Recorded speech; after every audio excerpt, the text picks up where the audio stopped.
Next application देखते हैं, controlled inverter.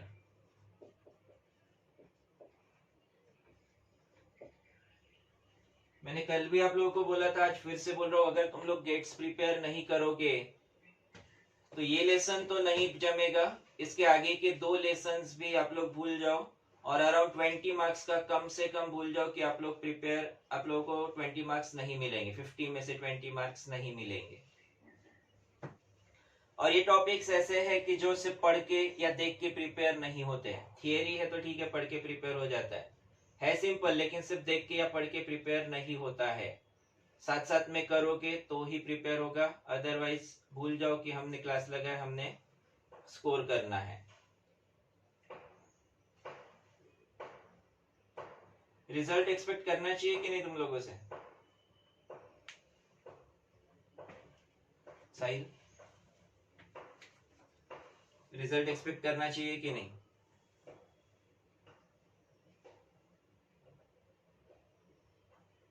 कैसे मिलेगा रिजल्ट? अपने आप मिलेगा क्या? हर्ष, रिजल्ट एक्सपेक्ट करना चाहिए कि नहीं? राधा, बस यस सर बोलो। राधा, तुम्हारे से एक्सपेक्ट करना चाहिए कि नहीं रिजल्ट? करना चाहिए ना, फिर पढ़ाई कौन करेगा? पढ़ाई तो सर ही करेंगे ना।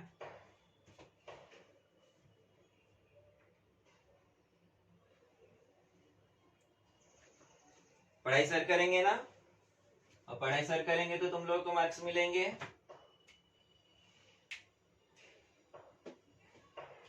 डिफिकल्ट है क्या टॉपिक्स?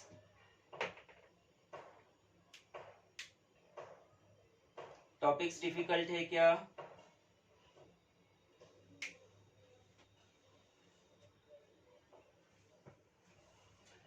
कंट्रोल्ड इन्वर्टर, इन्वर्टर मतलब क्या? इन्वर्टर यानी क्या?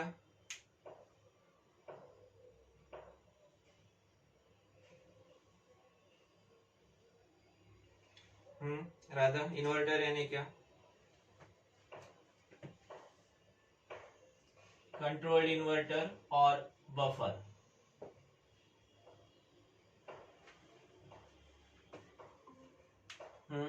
इन्वर्टर क्या है? कंट्रोल में बताता हूँ, बफर भी बताता हूँ। इन्वर्टर क्या है, पढ़ाई क्या कही हम लोगों ने? NOT gate. Yes, NOT gate, correct, NOT gate. Inverter यानी नॉट गेट। एक्सऑर गेट को यूज किया जाता है as NOT gate, simple XOR gate, जैसे पैरिटी टेस्टर में एक्सऑर गेट को यूज किया था, उसी तरह से कंट्रोल इन्वर्टर होता है XOR gate. A B 2 inputs, output Y, working के लिए ट्रुथ टेबल,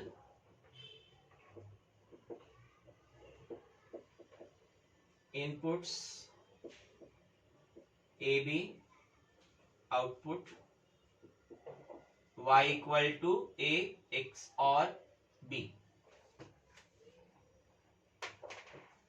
2 इनपुट्स, कितने कॉम्बिनेशन बनते हैं? 4 कॉम्बिनेशन। कौन से?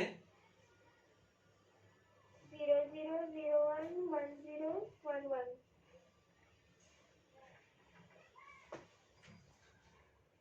एक्सऑर गेट में आउटपुट 1 कब आता है?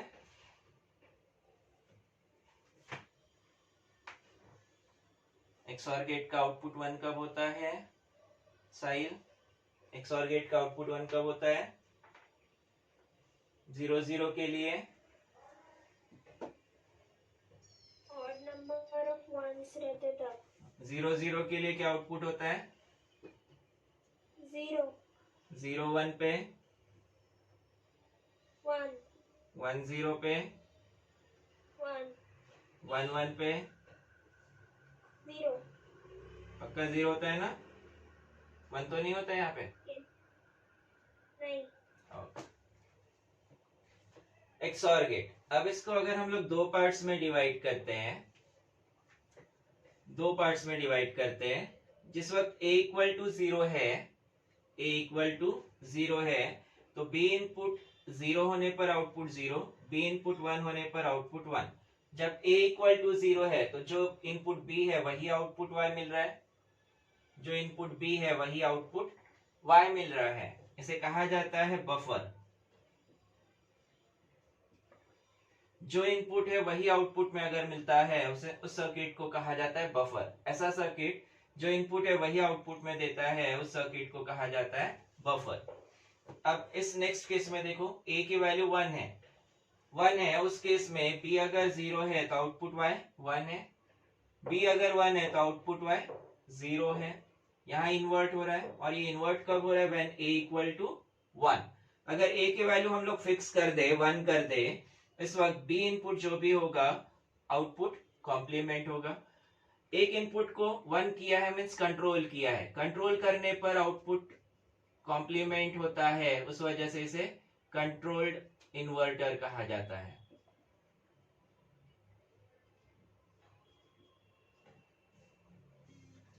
यहां अब इनपुट्स को लेबल चेंज करते हैं। इनपुट क्या, y equal to i XOR with a होगा। यहाँ a और b की जगह input i, input a, where i represents control input, i is control input, control input i। Control input अगर 0 है, if i equal to 0, y equal to a, ये बनता है buffer. i equal to 1, y equal to a bar, ये बनता है controlled inverter.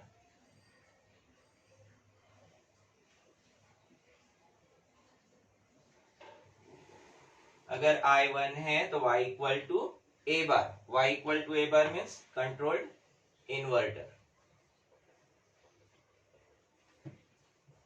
दो input में से एक इनपुट को कंट्रोल किया है, जिसमें से अगर इस कंट्रोल इनपुट पे 0 है तो जो इनपुट a होगा सेम आउटपुट में मिलेगा, जैसे कि वैसे आउटपुट में मिलेगा।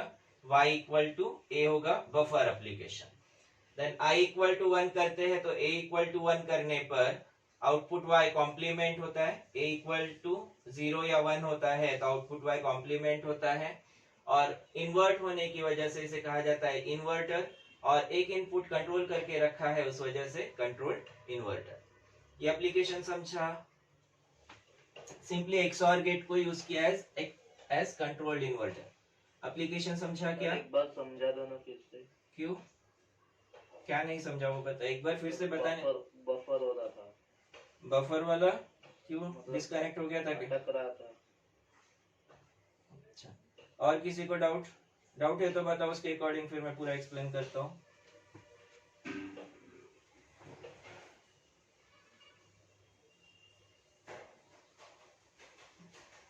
राधा, शैली, समझा सर। i इक्वल टू 0 है तो जो इनपुट a है जैसे कि वैसे आउटपुट में मिलेगा। इनपुट a 0 है तो आउटपुट y 0, इनपुट a 1 तो आउटपुट y इक्वल टू 1। जो इनपुट है वही आउटपुट में मिलता है, उस वजह से इसे बफर कहा जाता है। बफर होता है व्हेन i इक्वल टू 0, वही i इक्वल टू 1 की केस में आउटपुट कॉम्प्लीमेंट होता है। i इक्वल टू 1 की केस में जो भी इनपुट a की वैल्यू है वो कॉम्प्लीमेंट होगी आउटपुट में, उस वजह से इसे इन्वर्टर कहा जाता है। और एक इनपुट कंट्रोल करके रखा है उस वजह से कंट्रोल इन्वर्टर। ठीक है, क्लियर है? अभी यहाँ कितने बिट का डेटा इन्वर्ट हो रहा है, कितने बिट का डेटा कॉम्प्लीमेंट हो रहा है? 2 bit। कौन से 2 bits? 2 bits at a time. यहाँ पे 0 है तो 0 से ये 1 होगा। कितने बिट है? 0 यानी कितना बिट है? 0 यानी एक ही बिट है। 1 0 में कन्वर्ट होगा, 1 यानी सिंगल बिट है, means at a time 1 bit ही एक इन्वर्ट करेगा। तो अगर मुझे 4 बिट कंट्रोल इन्वर्टर डिजाइन करना है, 4 बिट कंट्रोल्ड इन्वर्टर डिजाइन करना है,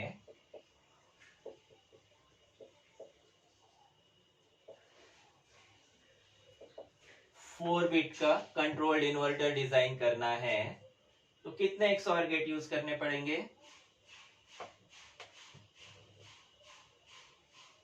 4 बिट का कंट्रोल्ड इन्वर्टर डिजाइन करना है तो कितने XOR लगाने होंगे?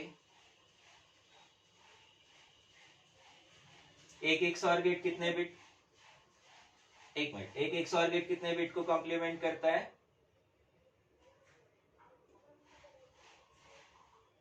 श्रेयली क्या आंसर था तुम्हारा? Answer 3. 3। अच्छा, एक XOR गेट कितना बिट कॉम्प्लीमेंट करता है?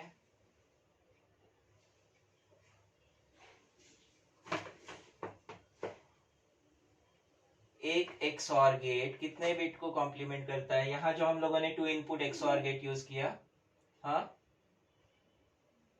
2 bits को. 3 बिट्स को 2. अभी तो बताया मैंने, यहाँ पे 0 यानी कितने बिट होते हैं? 1. Single bit. 1 यानी सिंगल बिट है, एट ए टाइम ये 1 बिट को ही कॉम्प्लीमेंट करता है। दो पॉसिबिलिटीज है, या तो 0 या फिर 1, लेकिन एक समय पे इनपुट ए यानी सिंगल बिट है, 1 बिट है। एट ए टाइम एक XOR गेट एक ही बिट को कॉम्प्लीमेंट करता है, तो 4 बिट के लिए कितने XOR गेट लगेंगे? 4। Simple calculation, at a time ये अगर एक बिट इन्वर्ट करता है तो 4 बिट के लिए मुझे 4 XOR गेट लगेंगे। और 8 बिट का कंट्रोल इन्वर्टर डिजाइन करना हो तो 8 bit control inverter 8 XOR gates लगेंगे। 4 बिट का कंट्रोल इन्वर्टर बनाते हैं,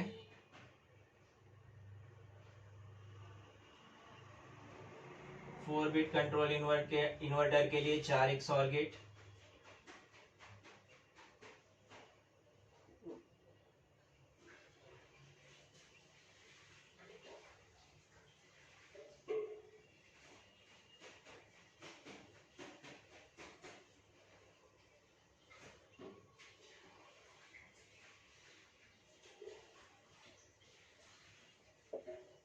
output Y3, Y2, Y1, Y0। Inputs A3, A2,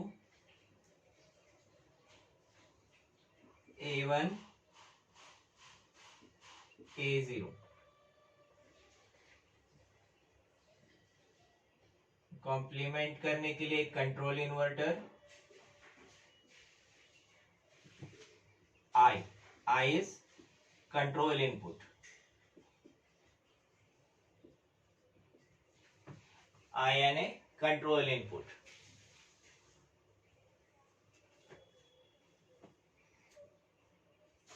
अगर I इक्वल टू 0 है तो Y3 आउटपुट क्या होगा? अगर I इक्वल टू 0 है, I इक्वल टू 0 है तो यहाँ ये इनपुट 0, ये इनपुट 0, ये भी इनपुट 0, ये भी इनपुट 0। ये चारों इनपुट्स XOR गेट के कॉमन इनपुट्स है। एक चारों XOR गेट में कंट्रोल इनपुट कॉमन दिया है तो चारों पे 0 आएगा। अब यहाँ इनपुट 0 है तो A3 का आउटपुट में क्या होगा? Complement of A3। पक्का? Yes sir. और कोई? दो ही पॉसिबिलिटी है, किसने एक आंसर दिया, दूसरा कोई और दे दो, दो में से एक तो लगेगा ही, या तो कॉम्प्लीमेंट या फिर सेम। श्रेयली?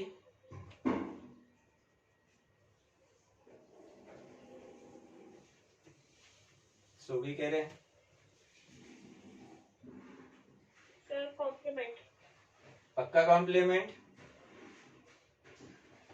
अच्छा यहाँ देखो तो क्या बोल रहे हैं हम लोग, I इक्वल टू 0 के लिए आउटपुट क्या मिल रहा है?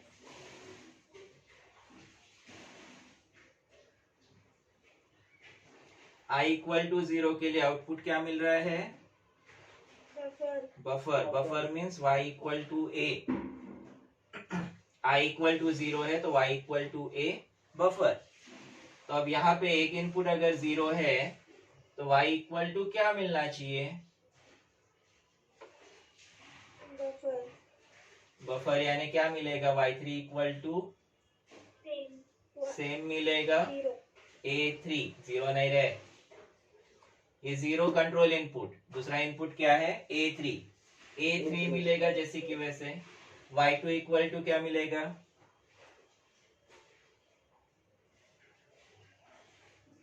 y2 इक्वल टू एक इनपुट 0 है और दूसरा इनपुट है a2। A2. a2 y1 equal to क्या मिलेगा? a1 मिलेगा। y0 equal to a0। अभी समझा? Sorry. अभी समझा? अच्छे से समझा? Yes, sir. अगर एक इनपुट 0 है तो जो दूसरा इनपुट है वो वैसे के वैसे आउटपुट में मिलेगा। तो we get y3 equal to a3, y2 equal to a2, y1 equal to a1, y0 equal to a0। तो ये बनता है buffer, 4 bit buffer. Then i equal to 1 है, i इक्वल टू 1 है, कंट्रोल इनपुट 1 है। ये चारों इनपुट्स जो हम लोगों ने कंट्रोल करके रखे हैं और कॉमन कनेक्ट किए हैं, इस पे इनपुट 1 आएगा। अब इस पे इनपुट 1 है तो दूसरे इनपुट का क्या होगा? Complement. कॉम्प्लीमेंट होगा। तो y3 इक्वल टू क्या आएगा? A3 complement. a3 complement. y2 equal to A2 complement. a2 complement. y1 equal to A1 complement. a1 complement और ये a0 complement. If i equal to 1 तो y3, y2, y1, y0 equal to a3 complement, a2 complement, individual complement होंगे, अलग अलग complement होंगे, पूरा complement साथ में नहीं देना है। a3, a2, a1, a0 ऐसा होल कॉम्प्लीमेंट नहीं होगा। a3 separate complement, a2 separate complement, a1 separate complement और a0 सेपरेट कॉम्प्लीमेंट, अलग अलग हर इनपुट कॉम्प्लीमेंट होगा। तो ये बन गया 4 बिट कंट्रोल्ड इन्वर्टर। हम लोगों ने वंस कॉम्प्लीमेंट पढ़ा था, याद है क्या? वंस कॉम्प्लीमेंट पढ़ा था। उस वंस कॉम्प्लीमेंट के लिए 4 बिट नंबर अगर है और उसका वंस कॉम्प्लीमेंट करना है तो इस तरह का ये सर्किट यूज कर सकते हैं। कर सकते हैं क्या? 4 बिट का नंबर है और उसे कॉम्प्लीमेंट करना है तो ये सर्किट को यूज कर सकते हैं क्या? Yes. Yes, sir. और 2's कॉम्प्लीमेंट करना हो तो यूज कर सकते हैं क्या?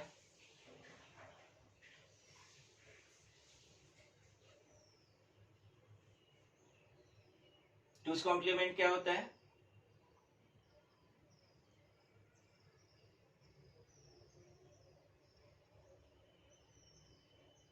Negative of number. Minus करने के लिए यूज होता है। होता क्या है बेसिकली?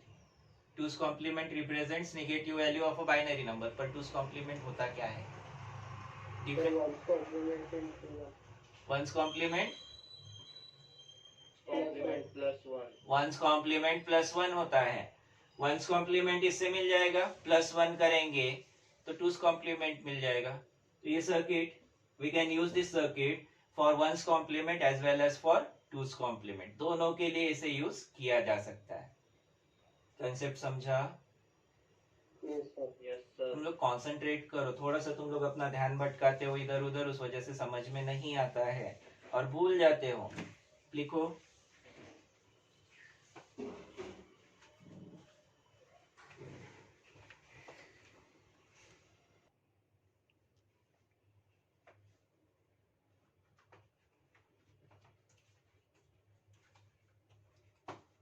देन एडर सर्किट्स में ही 4 bit binary adder, 4 bit binary adder,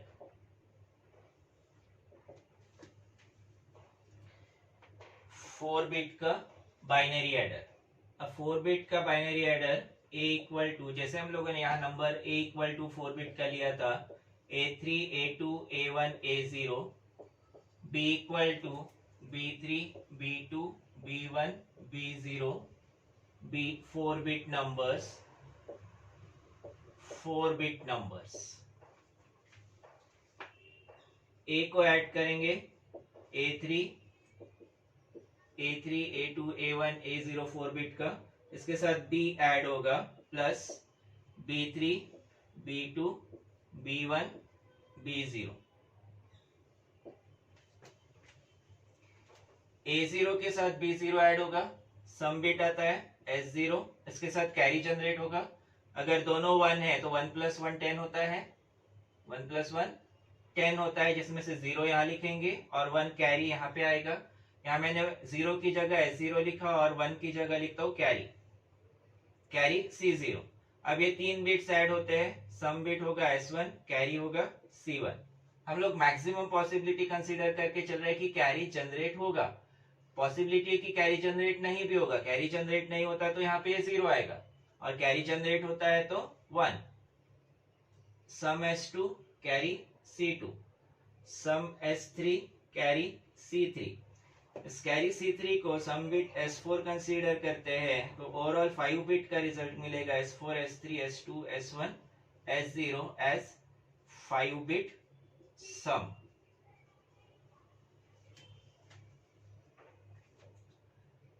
इतना पार्ट समझा? ये क्या किया मैंने समझा?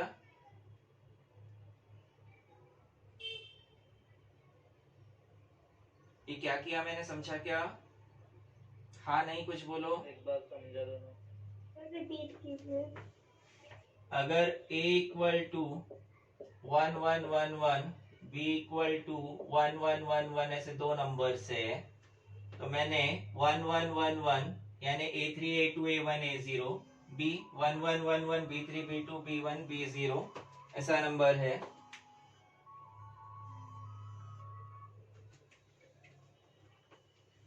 B3 B2 B1 B0 ऐसा नंबर है 1 1 1 1. ये दोनों को ऐड करना है. अब ऐड करते हैं तो 1 + 1 कितना आएगा? 10 होगा. 10 होगा तो 0 कहाँ लिखेंगे? नीचे. और 1 कहाँ लिखेंगे? ऊपर एज कैरी. तो मैंने A0 यानी 1 B0 यानी 1 को ऐड किया, इन दोनों को ऐड किया, सम बिट मिला है 0 0 और C0 बिट है 1. इतना समझा? हाँ. अब ये 3 बिट्स ऐड करना है. 1 + 1 10 + 1 11. 11 का 1 यहाँ पे एज सम बिट S1 और कैरी बिट C1 ऊपर आएगा. 1 + 1 10 + 1 11, सम बिट S2 यहाँ पे आएगा और कैरी बिट C2 ऊपर जाएगा. 1 + 1 10 + 1 11, सम bit S3 carry bit C3. लेकिन हम लोग इस आंसर को बोलते वक्त ये कैरी ऐसा नहीं बोलते, पूरा सम ही कंसीडर करते हैं, इसलिए मैंने इसे मार्क किया है S4. तो S4 S3 S2 S1 S0 4 bit number add करने पर रिजल्ट मिलता है मुझे 5 बिट्स का. ये नंबर मैंने मैक्सिमम नंबर लेके कंसीडर किया है कि इतना मैक्सिमम रिजल्ट हो सकता है. अब समझा? ऐसे नहीं समझा तो मुझे बताया करो, लेकिन जिस वक्त मैं क्वेश्चन पूछता हूँ मेरे को आंसर चाहिए.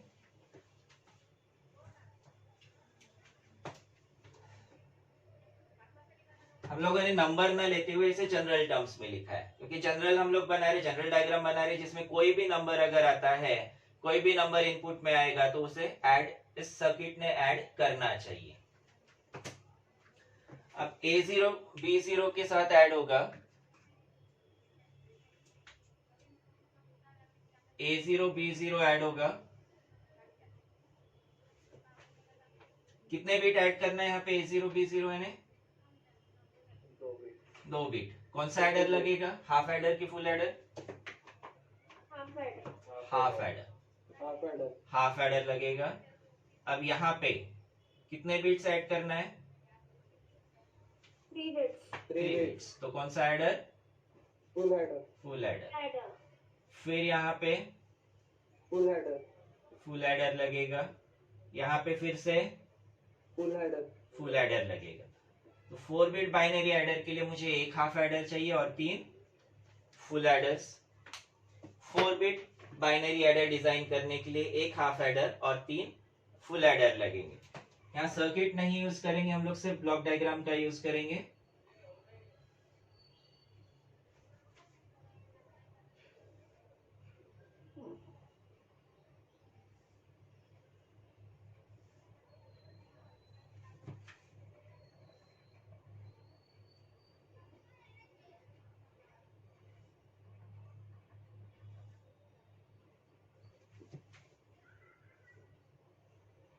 ब्लॉक डायग्राम का यूज करेंगे। ब्लॉक डायग्राम मीन्स डब्बे वाला डायग्राम।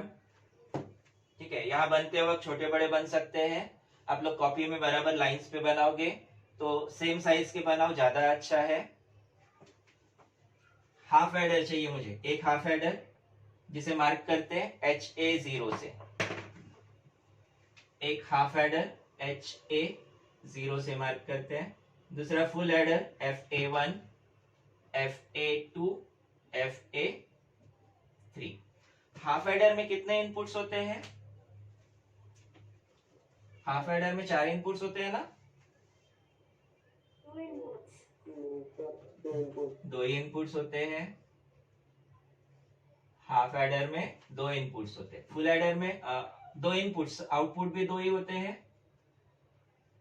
वैसे फुल एडर में कितने इनपुट्स होते हैं?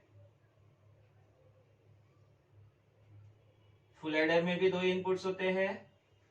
यस। यस, 3 input होते हैं. डिफरेंस होना चाहिए ना। हाफ एडर फुल एडर में, हाफ एडर में 2 इनपुट्स तो फुल एडर में 3 इनपुट्स होते हैं। फिर से फुल एडर है तो 3 इनपुट्स होंगे। फिर फुल एडर तो 3 इनपुट्स होंगे। आउटपुट कोई भी एडर हो, हाफ एडर हो चाहे फुल एडर हो, आउटपुट 2 ही होंगे। एक तो सम होगा, दूसरा कैरी होगा।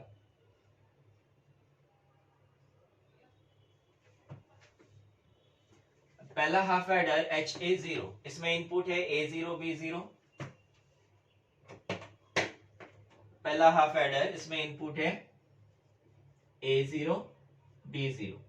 आउटपुट होगा carry C0, carry sum bit S0, carry bit C0। इसमें इनपुट क्या होगा? फुल एडर 1 में इनपुट क्या होगा? A1 B1 C0 बराबर A1 B1 C0। आउटपुट होगा इसका S1 एंड C1।